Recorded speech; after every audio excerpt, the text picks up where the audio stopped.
नमस्कार, जोहार। मैं उमेश कुमार झा, आप देख रहे हैं झारखंड लाइव और मैं आपके लिए फिर झारखंड की कुछ नई बड़ी खबरों को लेकर आया हूं। तो बने रहिए इस वीडियो के अंत तक मेरे साथ और देखिए पूरी रिपोर्ट। पहली खबर धनबाद से है। गर्मी बढ़ने के साथ शहर में जल संकट भी बढ़ गया है। धनबाद में जलमीनारों यानी पानी की टंकियों से अधिकतर इलाकों में लोगों को बामुश्किल से 20 से 25 मिनट ही पानी मिल पा रहा है। पानी की किल्लत की अलग अलग क्षेत्रों से आ रही शिकायतों को दूर करने के लिए गुरुवार से जलापूर्ति में 2 बदलाव की घोषणा की गई है। पहला, गुरुवार से जलापूर्ति के समय बिजली आपूर्ति बंद रखी जाएगी। गोल्फ ग्राउंड, पुराना बाजार, मनईटांड़, धोबाटांड़, गांधीनगर, बुधा, बरमसिया, वासेपुर, हीरापुर, चीरागोड़ा, पुलिस वाहन, भूली, पॉलिटेक्निक, हिल कॉलोनी और पीएमसीएच जल मीनार क्षेत्र में सुबह 7 से 8 बजे के बीच जलापूर्ति के समय बिजली काट दी जाएगी। उस समय बिजली नहीं दिया जाएगा। वहीं धनसार और मटकुरिया जलमीनार इलाके में सुबह 9 से 10 और स्टील गेट्स में शाम 4 से 5 बजे के बीच बिजली नहीं रहेगी। मैमको जलमीनार से जब जलापूर्ति होगी उस समय संबंधित क्षेत्र की बिजली काटी जाएगी। ऐसा कदम इस कारण उठाया जा रहा है ताकि सभी लोगों को पर्याप्त पानी मिल सके। काफ़ी लोग जलापूर्ति के समय मोटर पंप से पानी भरते हैं, जिससे लोगों को ठीक से पानी नहीं मिल पाता है। वहीं दूसरा बदलाव करते हुए अब रेलवे को मैनराइजर पंप से 2 घंटे ही जलापूर्ति की जाएगी। रेलवे को अभी मैनराइजर पंप से 24 घंटे पानी जा रहा है। गुरुवार से इसे सुबह से 7 से 9 बजे या 8 से 10 बजे के बीच ही जलापूर्ति की जाएगी। अभी रेलवे को 15 mld पानी दिया जाता है। यहाँ mld मतलब मिलियन लीटर पर डे या मेगा लीटर पर डे है, जो गुरुवार से 15 mld घटकर 5 mld हो जाएगा। रेलवे से कटौती की जाने वाली पानी की आपूर्ति शहर में की जाएगी। अगली खबर ओबीसी आरक्षण विधेयक पर सरकार की रणनीति को लेकर है। जी हां, हेमंत सरकार राजभवन की तरफ से वापस किए गए ओबीसी आरक्षण विधेयक पर कानूनी सलाह ले रही है। राज्यपाल सीपी राधाकृष्णन ने झारखंड विधानसभा से पारित झारखंड आरक्षण संशोधन अधिनियम 2022 को राज्य सरकार को वापस कर दिया था। अब सरकार इस पर विचार कर रही है कि आगे क्या करना है। राज्यपाल ने इसे वापस करते हुए कानून अटॉर्नी जनरल की समीक्षा का सुझाव दिया है। सरकार इस पर विचार कर रही है कि राज्यपाल ने अटॉर्नी जनरल से विचार विमर्श के बाद ही राज्यपाल से इसे वापस लौटाया है। साथ ही सरकार को इस पर कानूनी तथ्य समझने का सुझाव दिया है। सरकार ने इस विधेयक में झारखंड ओबीसी आरक्षण की सीमा 14 से बढ़ाकर 27% करने का प्रस्ताव रखा था। इसके साथ ही एसटी आरक्षण 26 से बढ़ाकर 28% और एससी का आरक्षण 10% से बढ़ाकर 12% करने का फैसला लिया था। राज्यपाल रमेश बैस ने भी इस विधेयक को अटॉर्नी जनरल के पास भेजा था। अटॉर्नी जनरल ने इस विधेयक की समीक्षा करते हुए कहा था कि इसके कई प्रावधान सुप्रीम कोर्ट में दिए गए फैसलों से नहीं मिलते हैं। अटॉर्नी जनरल की सलाह पर ही राज्यपाल सीपी राधाकृष्णन ने इसे सरकार को वापस भेजा है।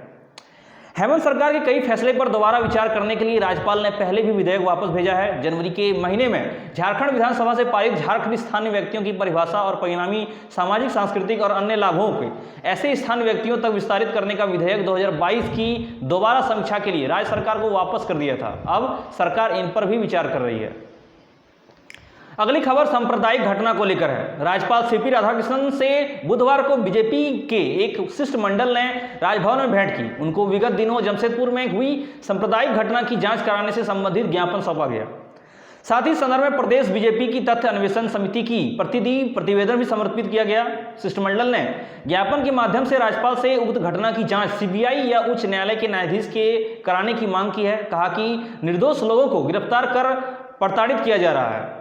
इनके अलावा राज्यपाल से एम्स देवघर के कार्यकारी निदेशक और सीईओ डॉक्टर सौरभ वर्षनेन ने भी राजभवन में भेंट की एवं संस्थान में व्याप्त सुविधाओं और गतिविधियों की विस्तृत जानकारी दी।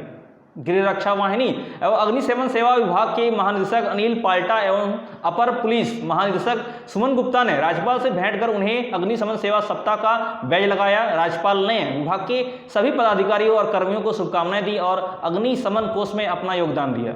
अगली खबर जांच एजेंसियों के दुरुपयोग के विरोध में कांग्रेस के समाहरणालय घेराव को लेकर है। जिला कांग्रेस कमेटी की ओर से बुधवार को समाहरणालय का घेराव और सत्याग्रह जनसभा कार्यक्रम का आयोजन किया गया। कार्यक्रम की अध्यक्षता जिलाध्यक्ष अब्दुल्ला हक अंसारी ने किया। कार्यक्रम में जेएमएम, आरजेडी और बीकेपी यानी कि भारतीय कम्युनिस्ट पार्टी के भी नेता और कार्यकर्ता शामिल हुए। मौके पर कांग्रेस जिलाध्यक्ष ने कहा कि आज देश 2 धाराओं में बह रहा है, एक समाजवाद, गांधीवाद और दूसरा गोडसेवाद। हम लोग गांधीवाद विचारधारा को मानने वाले हैं, ऐसा उन्होंने कहा। प्रदेश महासचिव आसिफ अंसारी ने कहा कि बीजेपी की उल्टी गिनती शुरू हो गई है। जिस तरह से भारत छोड़ो यात्रा में राहुल गांधी को लोगों का जन समर्थन मिला है, उससे पूरी तरह बीजेपी घबराई हुई है। वहीं जेएमएम के जिलाध्यक्ष तनवीर खान ने कहा कि केंद्र की बीजेपी सरकार ईडी और सीबीआई का भय दिखाकर विपक्षी नेताओं को परेशान कर रही है। आरजेडी जिलाध्यक्ष सुरेश सिंह ने कहा कि जिस तरह से कांग्रेस के वरिष्ठ नेता राहुल गांधी की एक साजिश के तहत उसकी सदस्यता रद्द कराई गई, उससे यह साबित होता है कि देश में गांधीवादी विचारधारा को ठेस पहुंचाया जा रहा है। वहीं सुषमा मेहता ने कहा कि इस देश में लोकतंत्र का गला घोंटा जा रहा है। इस तरह से कई बयान बीजेपी सरकार को विरोध यानी कि सरकार पर विरोध लगाया गया और आरोप लगाया गया। अगली खबर बीजेपी का युवाओं पर लाठीचार्ज का विरोध को लेकर है। मुख्यमंत्री हेमंत सोरेन के आवास का घेराव कर रहे छात्रों पर युवाओं पर 17 अप्रैल को किए गए बर्बरतापूर्ण लाठीचार्ज के विरोध में जिला मुख्यालय स्थित रंका मोड़ पर भारतीय जनता युवा मोर्चा जिलाध्यक्ष रितेश चौबे की अध्यक्षता में बीजेपी नेताओं और कार्यकर्ताओं ने मुख्यमंत्री हेमंत सोरेन का पुतला दहन किया और उनका विरोध प्रदर्शन किया। युवाओं पर लाठीचार्ज पर बीजेपी जिलाध्यक्ष ओम प्रकाश केसरी ने कहा कि जेएमएम सरकार तानाशाही के रूप में काम कर रही है। जिस तरह से 17 अप्रैल को मुख्यमंत्री आवास का घेराव कर रहे छात्र युवाओं को बुरी तरह से पीटा गया, इससे अंग्रेजी हुकूमत की याद ताजा हो गई है। जेएमएम सरकार ने चुनाव पूर्व वादा किया था कि सत्ता में आने पर वह हर वर्ष 5 लाख युवाओं को सरकारी नौकरी देंगे, साथ ही 5 से 7 हजार रुपए का बेरोजगारी भत्ता देने का भी वादा किया था। लेकिन सत्ता मिलते ही जेएमएम सरकार सारे वादे को भूल गई है। उन्होंने कहा कि अब छात्रों और युवाओं को भविष्य अंधकारमय लगने लगा है। भारतीय जनता युवा मोर्चा जिलाध्यक्ष रितेश चौबे ने कहा कि जेएमएम सरकार 60-40 मामले में दोहरी नीति खेल रही है। जेएमएम सरकार युवाओं को रोजगार के नाम पर भटकाने में लगी हुई है, लेकिन झारखंड के छात्र युवा अब समझ चुके हैं कि जेएमएम सरकार ने युवाओं के साथ धोखा किया है। उन्होंने कहा कि गढ़वा जिला सहित पूरे झारखंड के युवा जेएमएम सरकार को उखाड़ फेंकने के लिए संकल्पित हो चुके हैं। अगली खबर फिर धनबाद से है। धनबाद में आयोजित भोक्ता मेले में विषाक्त चाट और गुपचुप और छोला भटूरा खाकर करीब 200 से अधिक लोग बीमार हो गए हैं। स्थिति ऐसी बिगड़ी कि देर रात धनबाद स्थिति की शहीद निर्मल महतो मेडिकल कॉलेज में मरीजों को एडमिट करने की जगह नहीं बची। रात 12 बजे तक लगभग 200 लोग अस्पताल पहुंच चुके थे। फूड पॉइजनिंग के शिकार हुए लोगों में से 1 साल से लेकर 90 साल तक के लोग शामिल हैं। इतनी संख्या में मरीजों को एक साथ आने पर एसएनएमसीएच में अफरा तफरी की स्थिति पैदा हो गई। दरअसल जिले के बलियापुर प्रखंड के कर्माटार पंचायत के हुचुकटाण गांव में बुधवार को भोक्ता मेला लगा था, जिसमें फूड का पॉइजनिंग यानी कि विषाक्त चाट, गुपचुप और छोला भटूरा खाकर करीब 200 से अधिक लोग बीमार पड़ गए। उल्टी, दस्त और पेट दर्द की शिकायत लेकर रात करीब 10 बजे से देर रात तक लोग एसएनएमसीएच पहुंच लगे। यहाँ वह जगह नहीं मिलने लगी, इतने लोग आने लगे कि शहर से दूसरे अस्पताल में इलाज के लिए पहुंचते जाना पड़ा। मेले में आए ग्रामीणों के मुताबिक बड़ी संख्या में लोगों ने मेला में चाट, छोला भटूरा, गुपचुप जैसी फास्ट फूड, जंक फूड खाई थी, जिसके बाद देर शाम होते होते ही सभी को तबीयत बिगड़ने लगी। पेट दर्द और उल्टी की शिकायत लेकर लोग अस्पताल पहुंचने लगे। लगभग 10 बजे पहला मरीज पहुंचा। इसके बाद घंटे भर के भीतर ही करीब 200 मरीज एसएनएमसीएच अस्पताल में पहुंच चुके थे। अचानक से बड़ी संख्या में मरीजों के आने से अस्पताल में अफरा तफरी मच गई। जिसको यहाँ के जगह नहीं मिला वह इलाज के लिए जहाँ तहाँ इलाज कराते रहे। इमरजेंसी में जगह कम पड़ने पर अस्पताल प्रबंधन ने इन्हें ईएनटी, सर्जरी और पीडियाट्रिक विभाग में शिफ्ट किया। इन वार्डों में बेड कम पड़ने की वजह से एक बेड पर 2 से 3 मरीजों को लिटाकर इलाज किया गया। इनके इलाज में मेडिकल स्टूडेंट्स के साथ साथ सभी जूनियर रेजिडेंट, डॉक्टर और पारा मेडिकल स्टाफ को भी लगा दिया गया। घटना की जानकारी मिलते ही पुलिस प्रशासन और स्वास्थ्य विभाग की टीम देर रात वहां गांव पहुंची। गांव में टीम कैंप लगाकर बीमार लोगों की खोज खबर लेती रही। बताया जा रहा है कि देर रात ही इमरजेंसी को खाली करा दिया गया था।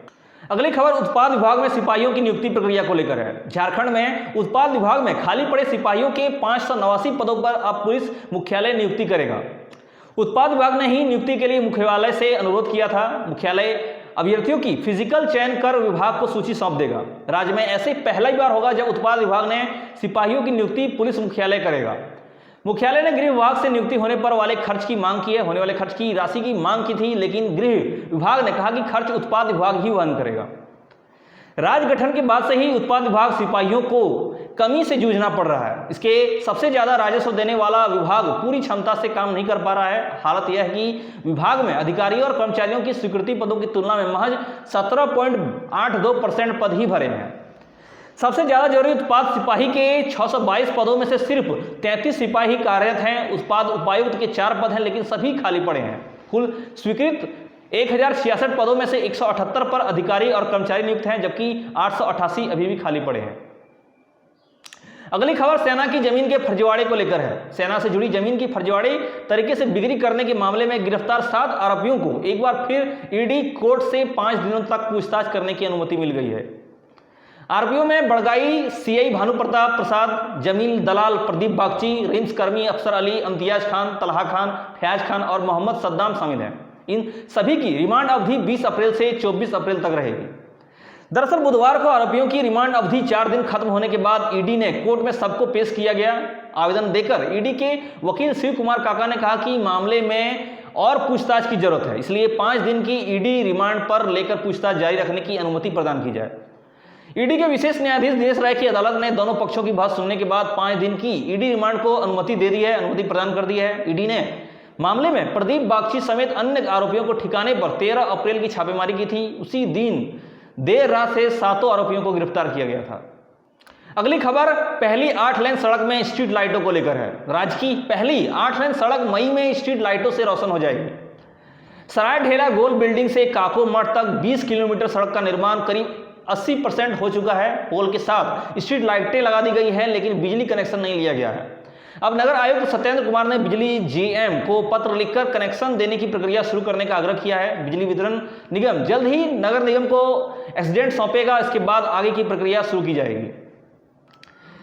ए जय महतो ने बताया कि लोयाबांध, गोविंदपुर और धनबाद सब स्टेशनों में कनेक्शन दिया जाएगा। सड़क का निर्माण 2 हिस्सों में हो रहा है। गोल बिल्डिंग से मेमको मोड़ तक सड़क बनाने का काम सेवालय कंस्ट्रक्शन को सौंपा गया है। इस बीच 547 पोल और लाइटें लगाई गई है। वहीं मेमको रोड से काको मठ तक सड़क बनाने का जिम्मा त्रिवेणी कंस्ट्रक्शन का है। इस बीच में 780 लेड स्ट्रीट लाइटें हैं। सभी 1327 लाइटों को मेन लेनों से दोनों तरफ डिवाइडर पर लगाया गया है, ताकि दोनों तरफ की सर्विस लेन में भी पर्याप्त रोशनी रहे। 10 चौराहों और जंक्शन पर लगेंगी हाई मास्ट की लाइट लगाई जाएगी। नगर निगम के मुताबिक गोल बिल्डिंग से काको मठ के बीच चौराहों और जंक्शनों पर हाई मास्ट लाइटें भी लगाई जाएंगी। पहले चरण में गोल बिल्डिंग, सुगियामीड मोड़, मेमको मोड़, विनोद बिहारी चौक, झारखंड मोड़, शक्ति चौक, कोको मठ समेत 10 जगहों पर हाई मास्ट लाइटें लगेगी। ये वे जगह हैं जिन्हें जंक्शन के रूप में विकसित किया जाएगा। अगली खबर झारखंड में कोरोना की है। झारखंड में कोरोना संक्रमण का आंकड़ा तेजी से बढ़ रहा है। राज्य में इस वक्त कोरोना संक्रमण के 200 से ज्यादा मरीज एक्टिव हो गए हैं। राज्य में लगातार बढ़ते संक्रमण के खतरे को देखकर स्वास्थ्य विभाग अलर्ट मोड में है। पिछले 24 घंटे में कोरोना संक्रमण के 51 नए मामले में सामने आए हैं, जिसमें सिर्फ 24 घंटे में ही सिर्फ 14 नए मामले दर्ज किए गए हैं रांची में। सिर्फ इन नए आंकड़ों के साथ कोरोना संक्रमण में रांची के संक्रमित मरीजों की संख्या 72 हो गई है। उसके बाद पूर्वी सिंहभूम में 46, देवघर में 16, लोहरदगा में 15, पश्चिमी सिंहभूम में 10 और गुमला में 10 संक्रमित मरीज हैं। राजधानी रांची में सबसे ज्यादा संक्रमितों की संख्या है। संक्रमण का बढ़ावा ग्राफ एक नए खतरे की तरफ संकेत कर रहा है। पिछले 24 घंटे में धनबाद और देवघर में 17 नए मरीज मामले दर्ज किए गए हैं। धनबाद में 8 नए संक्रमितों का पता चला है, जबकि देवघर में 9 नए संक्रमित मिले हैं। रांची के साथ इन राज्यों में भी संक्रमण का ग्राफ बढ़ रहा है। इसका साथ रांची के बाद पूर्वी सिंहभूम में सबसे ज्यादा संक्रमित मरीजों की संख्या है। यहां संक्रमित मरीजों की आंकड़ा 46 तक पहुंच गया है। राज्य में कुल संक्रमितों की संख्या 226 है। पिछले 24 घंटों में ही 51 नए संक्रमित मरीजों का पता चला है। 13 लोगों ने कोरोना को मात दी है और राज्य में पिछले 24 घंटों में कोरोना संक्रमण से किसी की मौत तो नहीं हुई है, लेकिन खतरा बना हुआ है। अगर पिछले 7 दिनों की रिकवरी रेट की प्रतिशत पर नजर डालें तो झारखंड में 98.73 है। अगर अब तक राज्य में कोरोना संक्रमण के हुए नुकसान का आकलन करेंगे तो कुल 4,42,959 लोग कोरोना से संक्रमित हुए थे, जिनमें से 4,37,400 स्वस्थ हुए और 5,333 लोग को कोरोना की वजह से मौत हो गई। फिलहाल अभी के लिए इतना ही। हम आगे आपसे फिर मिलेंगे नई खबरों के साथ। हमारे साथ अंत तक बने रहने के लिए धन्यवाद और यूं ही झारखंड की हर खबर से जुड़े रहने के लिए देखते रहिए झारखंड लाइव।